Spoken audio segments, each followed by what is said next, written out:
Welcome back to the 2-Minute Mechanic. We have power, we have brakes, but why doesn't your car rattle your teeth out when you hit a pothole? That is the job of the suspension. Your car's suspension has two main partners working together, the spring and the shock absorber. The spring is simple. It holds the weight of the car up. When you hit a bump, the spring compresses to absorb that energy, so the car body stays level. But if you only had springs, your car would bounce up and down forever like a pogo stick after every bump.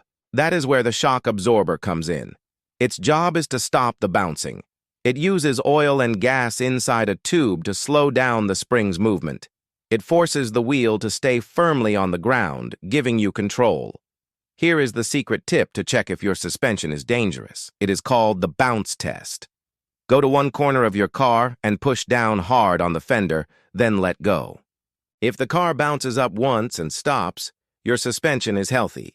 If it bounces up and down like a boat on waves, your shock absorbers are dead.